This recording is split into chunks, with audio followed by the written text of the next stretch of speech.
Speaking of the trade chip, Jane, Tony Romo, what's the future for Tony Romo? Is there a possibility that he gets traded at this point?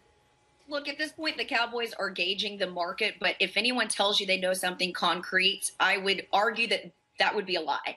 There's been a lot of speculation about where Tony Romo's going, but you talk to individuals close to Tony, and they just don't know. I think you've just got to wait to see until free agency opens. But yes, the Cowboys are sort of gauging the market, seeing what's available, but no one has any idea where Tony's heading right now. At this point, it's all speculation. And just a real quick jump on what Garofalo was saying, the good news about this defense as well is because of some of the injuries last year and the fact they had to rotate so many guys in and out, a lot of rookies got playing time. So you have some depth there, some guys that got some real experience last year as a result of the injuries. And, you know, you've got guys like Carr, I think, and Mo Claiborne that I believe can possibly go to another team and get paid when they go out there on that free agency market. But there are guys that they might consider potentially bringing back. It is going to be interesting to see what they do some of that defense. But as I talked about earlier, the Cowboys are pretty satisfied with the fact that they've got these area of needs, specifically at safety and corner. And when you look at this draft, even though they're going to be digging deep here, they think that there's a lot of depth at some of those positions of need.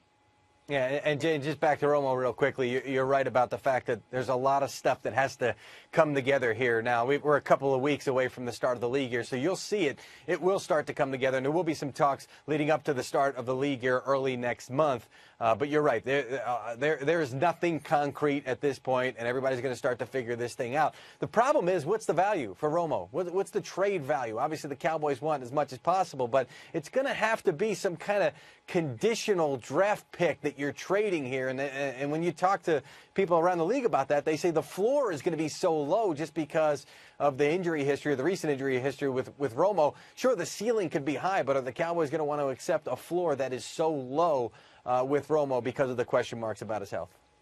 Yeah, a lot of pieces to put into place as the rest of these quarterbacks that are available fall into their spots. Jane Slater, Mike Garofalo on the Dallas Cowboys.